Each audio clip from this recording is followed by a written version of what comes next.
guys, Caitlin Fetters here for CM. I'm here with Care of Mannequin. How you doing? Good, amazing. All right, so Danceland, has that been released yet, or?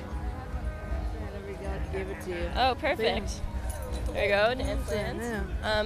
Tell me a little bit about that album. It's so weird because like it was never even supposed to come out, and the new label that I signed to, when you sign to any label, they want your records like 6 months to a year in advance. And at that point, like we had already been dealing with stuff for the last 2 years, up until now, like getting rid of a crazy manager, leaving a label and signing with a new indie. So they wanted us to wait forever, and I had already been waiting and waiting and waiting. So basically, Danceland was like my excuse to just put something out for the fans and for us too. But it's not even like the new record. So half of me is like just really happy that there's something out there and there's more content for people right now. Yeah. But the other half of me is like, oh, I don't get to represent like what I'm about now musically. So I'm just anxious to be able to show people like what I've been doing for the last couple of years in my crazy head. Yeah. All right. Well, you've been around for 6 years now. Is there anything that you'd say has really stuck with you over the years, and anything that you've learned? I haven't learned my lesson. I guess the most overwhelming thing, besides dealing with all the industry creeps and, getting completely effed over, like really badly, to more than six figures, just, really bad. Now it's kind of like a real fresh start for us, and really like one thing that you could never do as a band, I found, especially when we were traveling, we'd be in Germany 7 times a year and there more than home. It was always about, especially with the majors, about what's next and the next thing, and you never had that opportunity to just kind of breathe and be like happy that you got 2 Juno nominations, or be like cool that we did a movie. You don't have that like moment to kind of bask and just like in a normal way, in a humble way, just be like, that's cool.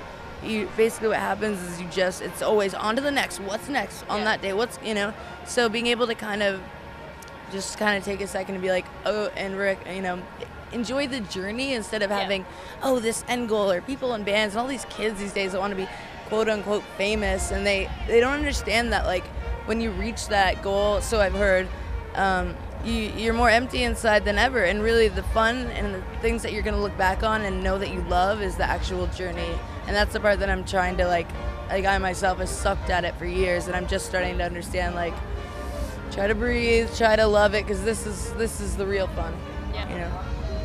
Well, how's your journey been so far? Where you guys head into in the near future? We're a band, so we're always going to be touring. We have a lot of stuff out in Japan now, and Germany, Scandinavian places, and Europe, all over the place. I hear duct tape. I love that sound. And we're a band, so we're going to be, a new full length. This one just came out like last week, so Danceland, and then the new full length will be out. I want it to be out this year. It'd be cool to have 2 releases in 1 year. Knowing labels, I might try to push it till just after New Year, but that's what's next. More shows.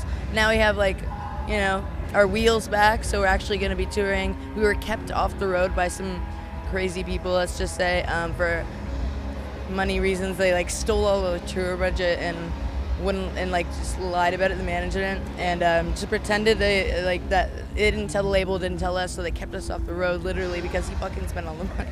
So now we have our wheels back and we're out there and just touring again, and that's just what we do, I guess. All right. Well, it sounds like you're finally back headed the right direction Again, right? Yeah.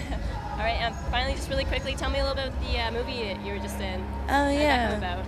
It's so weird. The first movie that Bruce McDonald did was Hardcore Logo. Well, the first one that made him a cult Canadian classic director. Bruce McDonald is just so lovely. We worked together on a documentary that he just did on the band called The Raw Side of Mannequin. It came with the last Pheno Plus Bleed CD, like the DVD. Yeah. So, we had met each other then. We really hit it off. We did a music video and then a couple other little things with me. And then he just kind of decided he wanted to stick us in Hardcore Logo 2. After 15 years, Hardcore Logo was out 15 or 16 years ago. He wanted to make a sequel.